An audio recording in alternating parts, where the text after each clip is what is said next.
Welcome to the Sound Doctrine Telecast. ஆரோக்கிய உபதேச ஒளிபரப்புக்கு உங்களை அன்புடன் வரவேற்கிறோம். Praise God for all the corrective teaching we received through this series of talks. இந்த தொடர் செய்திகள் வழியாக நாம் பெற்று வந்து கொண்டிருக்கிற திருத்துதல் உபதேசங்களுக்காக தேவனை நான் ஸ்தோத்திரிக்கிறேன். The subject that we are considering during the last 7 weeks has been spiritual growth. கடந்த 7 வாரங்களாக நாம் பார்த்து வருகிற தலைப்பு ஆவிக்குரிய வளர்ச்சி. Beloved, the tragedy in the church of today is there are simply too many spiritual dwarfs. பிரியமானவர்களே, இன்றைக்கு திருச்சபையினுடைய அவல நிலைமை என்னவென்றால் அநேகர் ஆவிக்குரிய குள்ளர்களாய் இருக்கிறார்கள். They are not only dwarfs, they are also mentally retarded. அவர்கள் ஆவிக்குரிய குள்ளர்கள் மட்டுமல்ல, அவர்கள் மனவளர்ச்சி குன்றியவர்களாகவும் இருக்கிறார்கள். That means they cannot think sane.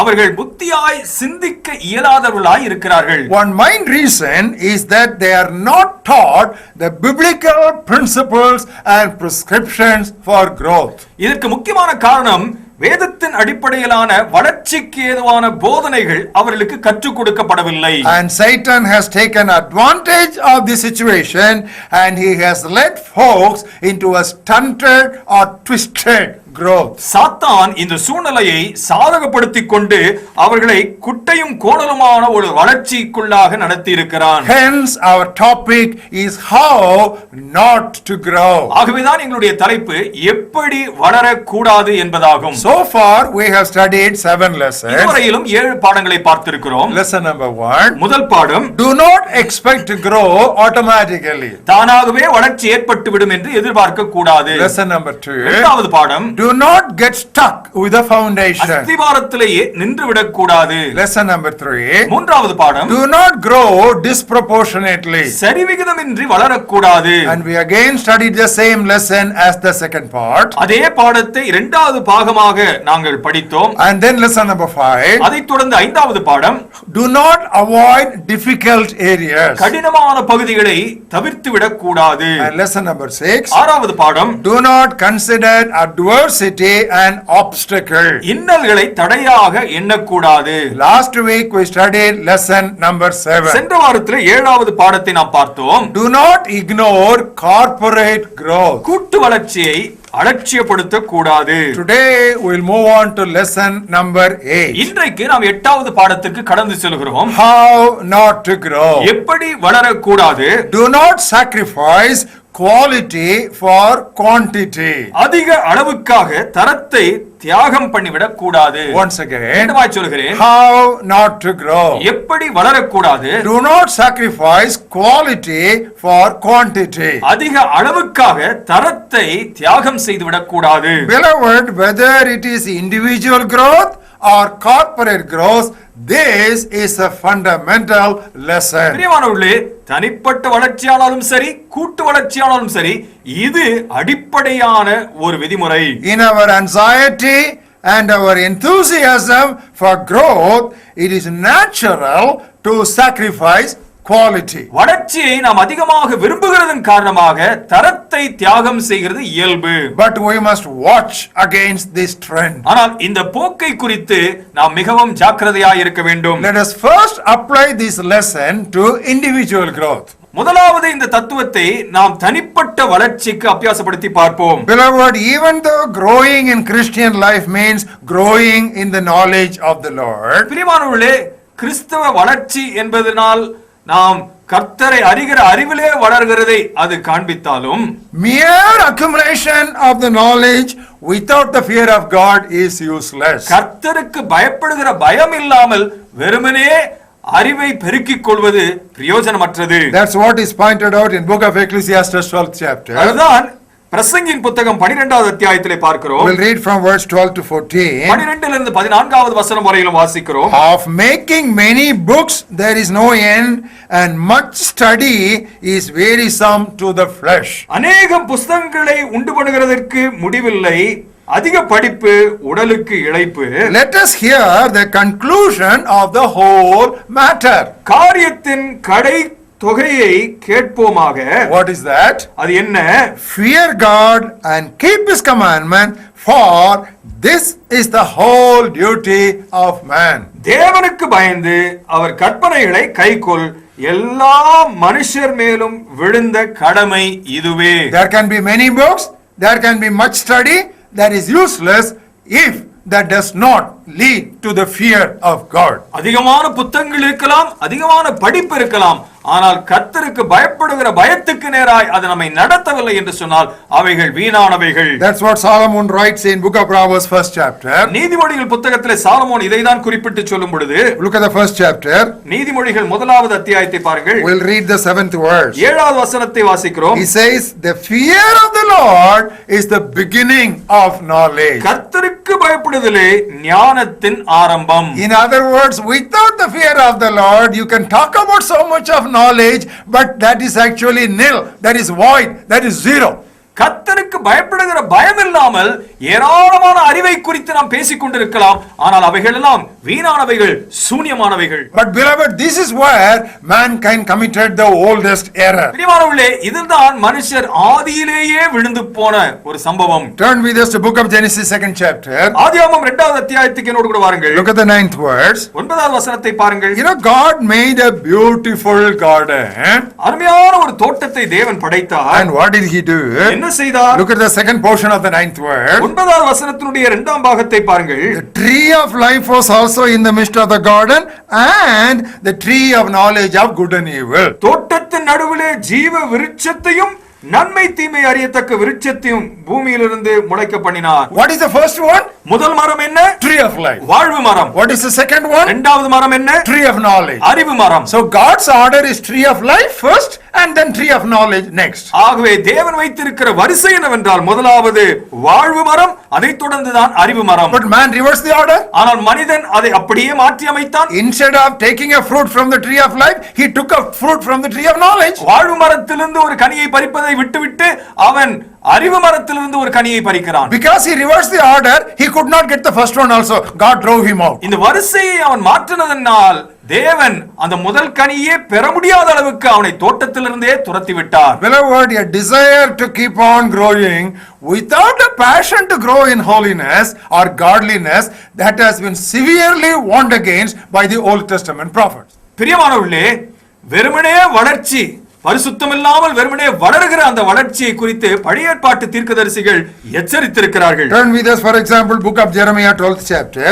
எரேமியா 12வது அத்தியாயத்துக்கு என்னோடு கூட வாருங்கள். We look at the second verse. 2வது வசனத்தை பாருங்கள். You have planted them, yes, they have taken root, they grow, even they bear fruit, but you are near in their mouth, but far away from their mind. நீர் அவர்களை நாட்டினீர், வேர்வற்றி தேறி போனார்கள், கனியும் கொடுக்கிறார்கள், நீர் அவர்கள் வாய்க்கு சமீபமும் அவர்கள் உள்ளந்திரியங்களுக்கோ தூரமாயிருக்கிறீர். Growing, taking roots, even bringing forth some fruit, but God is far away from their heart. Look at an awful condition like this. வளருகிறார்கள், வேரூன்றி வளர்கிறார்கள், கனியும் கூட கொடுக்கிறார்கள், ஆனால் அவருடைய உள்ளத்திற்கு தேவன் தூரமாயிருக்கிறார். இந்த அவல நிலைமையை கவனியுங்கள். Come to book of Malachi, there is a similar warning there. மல்கியா தீர்க்கதரிசன புத்தகத்துக்கு வாருங்கள், அங்கே ஒரு கடினமான எச்சரிப்பு கொடுக்கப்பட்டிருக்கிறது. 4th chapter, we look at the first verse. 4வது அத்தியாயத்தினுடைய முதல் வசனத்தை பாருங்கள். Behold, the day is coming, burning like an oven, and all the proud and all those who do wickedly will be stubble, and the day which is coming shall burn them up, says the Lord of hosts. இதோ சூளை போல எரிகிற நாள் வரும், அப்பொழுது அகங்காரிகள் யாவரும் அக்கிரமம் செய்கிற யாவரும் துரும்பாயிருப்பார்கள். வரப்போகிற அந்த நாள் அவர்களை சுட்டரிக்கும், அது அவர்களுக்கு வேரையும் கொப்பையும் வைக்காமற் போகும் என்று சேனைகளின் கர்த்தர் சொல்கிறார். Now this is about godless people. இது தேவபக்தி இல்லாத ஜனங்களை குறித்தது. But when you come to the second words, ஆனால் 2வது வசனத்தை பார்க்கும் பொழுது, but to you who fear my name, the Son of righteousness shall arise with healing in his wings, and you shall go out and grow fat like stall-fed calves. ஆனாலும் என் நாமத்துக்கு பயந்திருக்கிற உங்கள் மேல் நீதியின் சூரியன் உதிக்கும், அதன் செட்டையின் கீழ் ஆரோக்கியம் இருக்கும், நீங்கள் வெளியே புறப்பட்டு போய் கொழுத்த கன்றுகளைப் போல வளருவீர்கள். That is why Solomon in the 9th chapter gives us an excellent exhortation. ஆகவேதான் சாலமோன் 9வது அத்தியாயத்திலே நமக்கு அருமையான ஒரு அறிவுரை சொல்கிறான். Look at the 9th verse. 9வது வசனத்தை பாருங்கள். See the latter portion of that verse. அந்த வசனத்துடைய பின்பகுதியை பாருங்கள். Teach a just man and he will increase in learning. நீதிமானுக்கு உபதேசம் பண்ணுங்கள், அவன் அறிவில் விருத்தி அடைவான். You know that godliness, that righteousness, a just man, you teach him, he will grow in understanding. தேவபக்தி உள்ளவன், நீதிமானாய் இருக்கிறவன், அவனுக்கு கற்றுக் கொடுங்கள், அவன் வளருவான். And the 10th verse again emphasizes that truth. 10வது வசனம் அதே சத்தியத்தை நமக்கு வலியுறுத்துகிறது. The fear of the Lord is the beginning of wisdom, and the knowledge of the Holy One is true understanding. கர்த்தருக்கு பயப்படுதலே ஞானத்தின் ஆரம்பம், பரிசுத்தரின் அறிவே அறிவு. Yes, beloved, even doctrinal knowledge, if that does not lead us to godly living, that is useless, that is worthless. ஆம் பிரியமானவர்களே, உபதேச அறிவும் கூட அது தேவ பக்திக்கு ஏதுவாய் நம்மை நடத்தாமல் போகும் என்று சொன்னால் அது பிரயோஜனமற்றது. That's what Paul warned against in 1 Timothy 6 chapter. 1 தீமோத்தேயு 6வது அத்தியாயத்திலே இதைதான் பவுல் நமக்கு எச்சரித்து சொல்கிறார். Look at the 3rd verse. 3வது வசனத்தை பாருங்கள். There towards the end he says,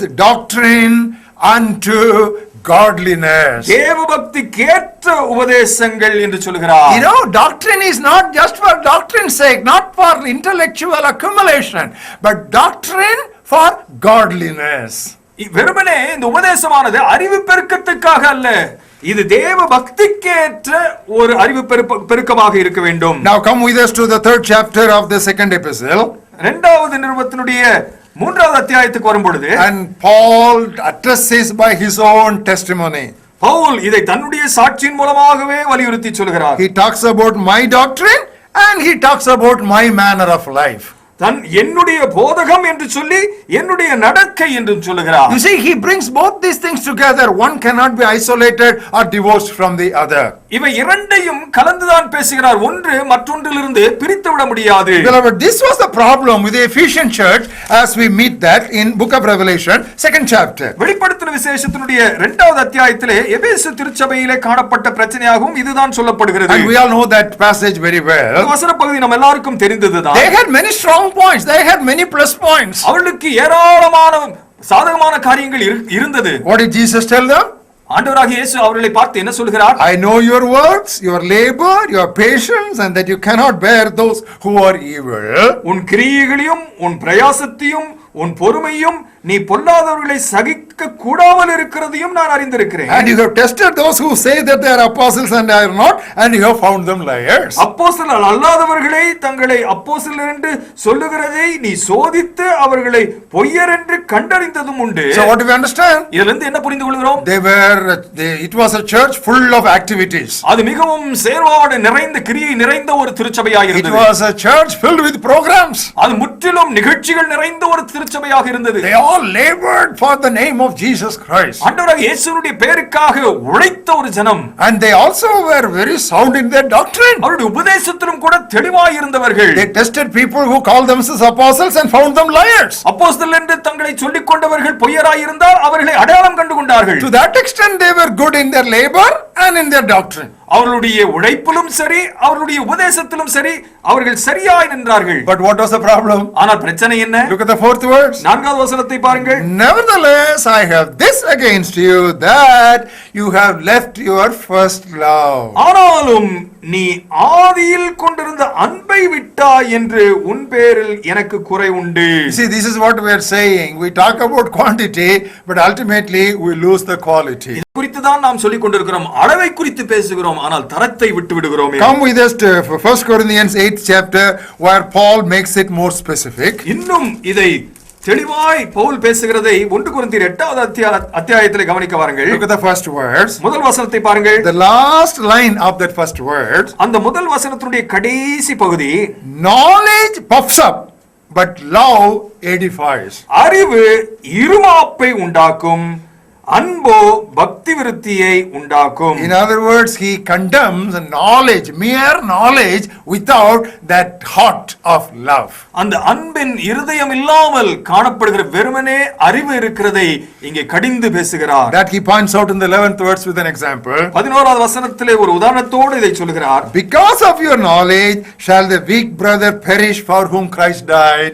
பலவீனமுள்ள சகோதரன் உன் அறிவின் நிமித்தம் கெட்டு போகலாமா? Yes, beloved, head knowledge without heart experience is quantity without quality. ஆம் பிரியமானவர்களே, இதயபூர்வமான அனுபவம் இல்லாமல் வெறும் தலை அறிவு இருக்கும் என்று சொன்னால் அது வெறுமனே தரமில்லாத பெருக்கமாய் இருக்கும். That we should guard against, and we are warned against it several times in the scriptures. இதை குறித்து நாம் எச்சரிக்கையாக இருக்க வேண்டும். இதை குறித்து நமக்கு வேத புத்தகத்தில் அநேக சமயம் எச்சரிக்கப்படுகிறது. And we want to add one more truth here. இந்த இடத்துல மற்றும் ஒரு உண்மையை உங்களுக்கு சொல்ல விரும்புகிறேன். Beloved, getting additional blessings in life also is not a mark of growth.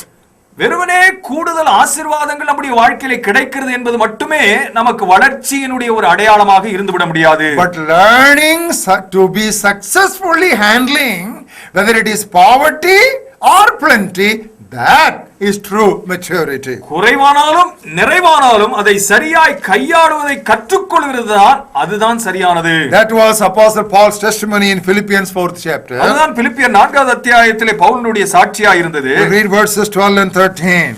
12-13வது வசனங்களை உங்களுக்கு வாசிக்கிறேன். This is true maturity. இது மெய்யான ஒரு முதிர்ச்சி. I know how to be abased, I know how to abound. Everywhere in all things I have learned both to be full and to be hungry, both to abound and to suffer need. தாழ்ந்திருக்கும் எனக்கு தெரியும், வாழ்ந்திருக்கும் எனக்கு தெரியும். எவ்விடத்திலும் எல்லாவற்றிலும் திருப்தியாயிருக்கவும் பட்டினியாயிருக்கவும் பரிபூர்ணம் அடையவும் குறைவுபடவும் போதிக்கப்பட்டேன். I have learned, I have been taught. You know, that means there is something in which he is growing, he is learning that. போதிக்கப்பட்டேன், அதை நான் கற்றுக்கொண்டிருக்கிறேன், அதை நான் கற்று அறிந்திருக்கிறேன் என்று சொல்கிறார். And following that only he makes that classic statement, I can do all things through Christ who strengthens me. அதை தொடர்ந்துதான் ஜெயமாய் இதை சொல்கிறார், என்னை பலப்படுத்துகிற கிறிஸ்துவினாலே எல்லாவற்றையும் செய்ய எனக்கு பலன் உண்டு. You know, there is another place where we normally sacrifice quality. நாம் தரத்தை தியாகம் செய்கிற மற்றொரு இடம் இருக்கிறது. You know, there are some men and women who are very successful in their life and work. தங்களுடைய வாழ்க்கையிலே வெற்றி சிறந்த அநேக மனுஷர்கள் இருக்கிறார்கள். If we simply try to copy and imitate them without studying and following the disciplines of their life, that is also useless. நாம் வெறுமனே அவருடைய வாழ்க்கையினுடைய ஒழுக்கங்களை கற்றுக்கொள்ளாமல் அவர்களை மேலோட்டமாய் காப்பி அடிக்க நாம் முயற்சி செய்வோம் என்று சொன்னால் அது பிரயோஜனமற்றது. There will be outward show, there will be no inner reality and piety. அங்கே வெளியரங்கமான ஒரு பகட்டு இருக்குமே தவிர உள்ளான ஒரு உண்மை அங்கே காணப்படாது. You know, the many long years men and women of God have walked with God, that cannot simply be duplicated. நெடுகவே ஆண்டவரோடு தேவ மனிதர்கள் நடந்த அந்த நடையை நாம் காப்பி அடித்து விட முடியாது. Now this is what Matthew Henry, the Bible commentator, has said. Matthew Henry என்கிற வேத ஆராய்ச்சியாளர் இப்படியாக சொல்கிறார், Spiritual growth consists most in the growth of the root, which is normally out of sight. ஆவிக்குரிய வளர்ச்சி வேரின் வளர்ச்சியே அதிகமாய் சார்ந்திருக்கிறது, அது பார்க்க முடியாத ஒரு வளர்ச்சி. Yes, there are two things when we talk about growth. ஆம், வளர்ச்சி என்று நாம் சொல்லும் பொழுது இரண்டு அம்சங்கள் இருக்கிறது. One is a hidden growth, other is an apparent progress. ஒன்று மறைவான ஒரு வளர்ச்சி, மற்றொன்று வெளியரங்கமான வெளிப்படையான ஒரு முன்னேற்றம். When there is no hidden growth, the outward growth will not be genuine. ஒரு மறைவான வளர்ச்சி இல்லாமல் இருக்கும் பொழுது வெளிப்படையான ஒரு முன்னேற்றம் அது மாயமானது. But we are called to keep our growth both qualitative and quantitative. நம்முடைய வளர்ச்சியை அளவின் ரீதியிலும் சரி தரத்தின் ரீதியிலும் நாம் மேம்படுத்தி காக்க வேண்டியவர்களாய் இருக்கிறோம். If we don't do that, இதை நாம் செய்யாமல் போனால் you know what will be happening? என்ன நடக்கும் தெரியுமா? We will be simply clouds without water. நாம் வெறுமனே தண்ணீர் இல்லாத மேகங்களைப் போல இருப்போம். And we shall be trees without fruit. கனி இல்லாத மரங்களாய் நாம் காணப்படுவோம். That's what Apostle Jude has warned against in his single chapter epistle. Now we have seen about quality for the individual growth. தனிப்பட்ட வளர்ச்சிக்கு ஏற்ற அந்த தரத்தை குறித்து நாம் பார்த்திருக்கிறோம். Now we will move on to quality for corporate growth. இப்பொழுது கூட்டு வளர்ச்சிக்கு ஏதுவான அந்த தரத்தை குறித்து நாம் பார்க்க போகிறோம். Church growth is the most popularly used term in Christian circles today. கிறிஸ்தவ வட்டாரங்களிலே திருச்சபை வளர்ச்சி என்கிற பதம் அடிக்கடியாய் பயன்படுத்தப்படுகிறது. But unfortunately what is normally meant is numerical growth. துரதிர்ஷ்டவசமாக அதிகமாய் எதை குறித்து எண்ணுகிறார்கள் என்றால் எண்ணிக்கையிலே வளருவது. But beloved, when we know that book of Acts is a textbook on church growth, பிரியமானவர்களே, அப்போஸ்தலர் நடபடிகள் திருச்சபை வளர்ச்சி குறித்த ஒரு பாட புத்தகம் என்பதை நாம் அறிந்திருக்கிறோம். If you carefully study that, இதை நாம் கவனமாய் படிப்போமேயானால் it always combines numerical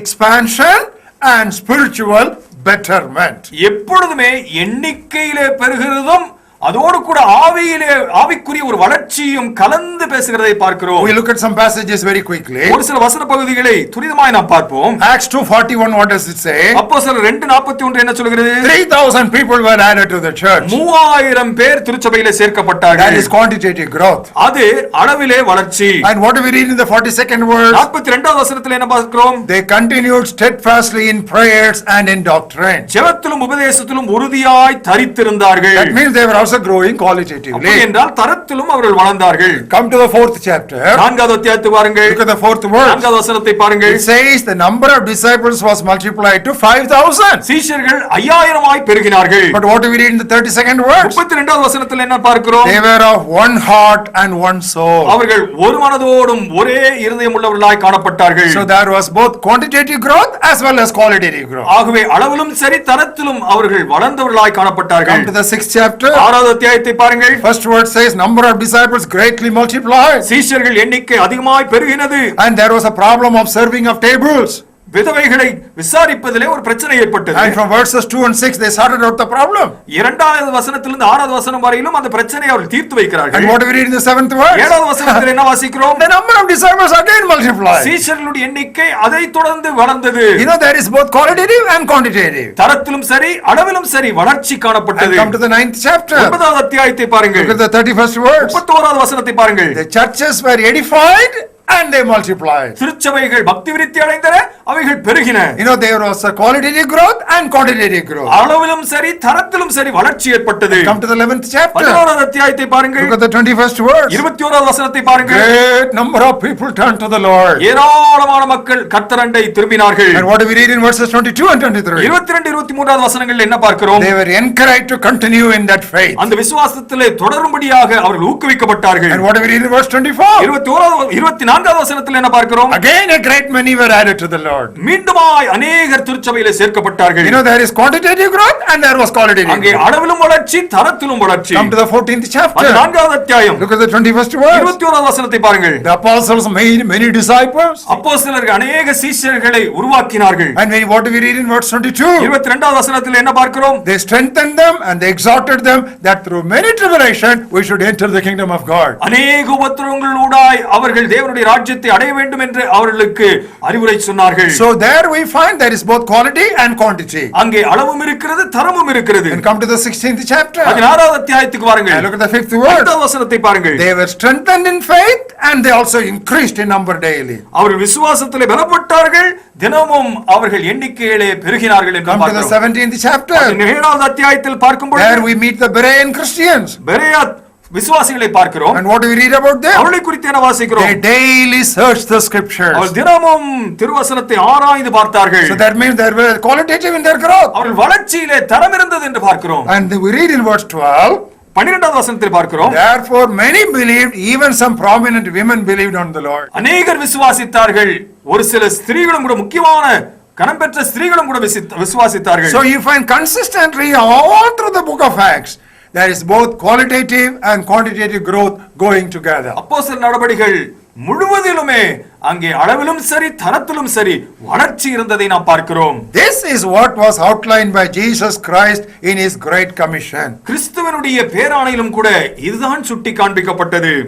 Come to us to that very famous passage. அந்த மிகவும் எல்லாருக்கும் பிரபலமாய் அறிந்திருக்கக்கூடிய ஒரு வசன பகுதிக்கு வாருங்கள். Book of Matthew 28th chapter. மத்தேயு 28வது அத்தியாயம். We'll read verses 19 and 20. 19 20 வசனங்களை வாசிக்கிறோம். Go therefore and make disciples of all the nations. That means go and make disciples. That's number 1. ஆகையால் நீங்கள் புறப்பட்டு போய் சகல ஜாதிகளையும் சீஷராக்குங்கள். Now that is the first step. Make disciples. சீஷராக்குங்கள், அதுதான் முதல் படி. And don't stop there. அதோடு நின்று விடாதீர்கள். And come to verse 20. 20வது வசனத்துக்கு வாருங்கள். Teaching them to observe all that I have commanded you. நான் உங்களுக்கு கட்டளையிட்டதை எல்லாம் அவர்கள் கைக்கொள்ளும்படியாக கற்றுக் கொடுங்கள் என்று சொல்கிறார். Not only make disciples, but also teach disciples, build disciples up. சீஷர் ஆக்குவது மட்டுமல்லாமல் அந்த சீஷர்களை கட்டி எழுப்புவதும் கூட. That is what is meant by that beautiful slogan in book of Isaiah 54th chapter. ஏசாயா 54வது அத்தியாயத்திலே சொல்லப்பட்டிருக்கிற அருமையான ஒரு கோஷம் இதுதான். Turn with us to the second verse. இரண்டாவது வசனத்தை பாருங்கள். We'll read that verse, you know how encouraging it is. இந்த வசனத்தை வாசித்து பாருங்கள், எவ்வளவு ஊக்கமூட்டக்கூடியதாக இருக்கிறது. Enlarge the place of your tent. உன் கூடாரத்தின் இடத்தை விசாலமாக்கு. Let them stretch out the curtains of your habitations. உன் வாசஸ்தலங்களின் திரைகளை விரிவாகட்டும். Do not spare. தடை செய்யாதே. Lengthen your cords and at the same time strengthen your stakes. உன் கயிறுகளை நீளமாக்கி உன் முளைகளை உறுதிப்படுத்து. You know, two words are given here. ரெண்டு வார்த்தைகள் இங்கே சொல்லப்பட்டிருக்கிறது. Let us take it the rule for all our life and ministry. நம்முடைய வாழ்க்கைக்கும் நம்முடைய ஊழியத்திற்கும் இதை நாம் கோட்பாடாக எடுத்துக்கொள்ளும். Lengthen, நீளமாக்கு, at the same time strengthen. உறுதிப்படுத்து. You know, both should go together. இரண்டுமே ஒன்றாய் நடக்க வேண்டும். Lengthen, that is quantity. நீளமாக்குவது அது அளவு. And strengthen, that is quality.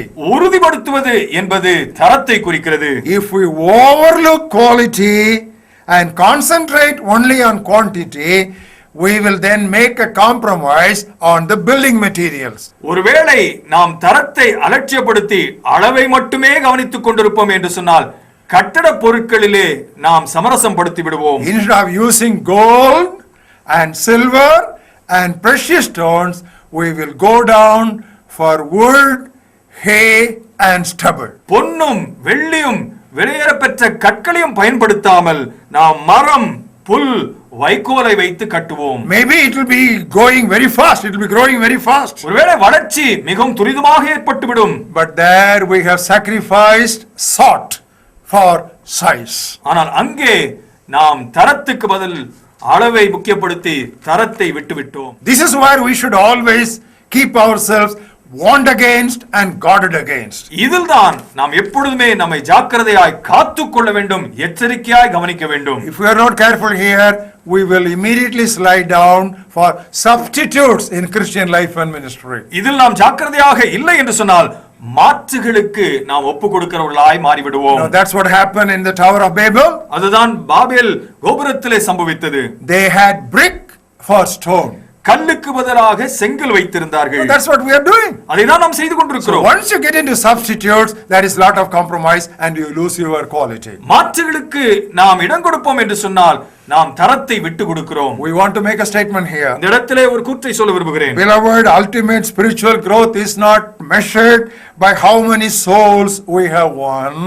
ஆவிக்குரிய வளர்ச்சி என்பது எத்தனை ஆத்துமாக்களை நீங்கள் ஆதாயப்படுத்தினீர்கள் என்பதாலே அடக்கப்படுகிறதில்லை. Not how many sermons we have preached. நாம் எத்தனை பிரசங்கங்களை பிரசங்கித்தோம் என்கிறதுனாலே அல்ல. Not how many books we have written. நாம் எத்தனை புத்தகங்களை எழுதினோம் என்பதனாலே அடக்கப்படுகிறதில்லை. Not how many churches we have planted. எத்தனை திருச்சபைகளை நாம் நட்டோம் என்பதனாலும் அடக்கப்படுகிறதில்லை. But how much we have become like Jesus. ஆனால் எந்த அளவுக்கு நாம் இயேசுவை போல மாறி இருக்கிறோம் என்பதனாலே அடக்கப்படுகிறது. Beloved, God's ultimate aim is that we grow and grow, keep growing until we come to the full stature of Jesus Christ. கிறிஸ்துவனுடைய அந்த சாயலாய் மாறும் அளவுக்கும் நிறைவாய் நாம் வளருவதுதான் அவருடைய சித்தமாய் இருக்கிறது.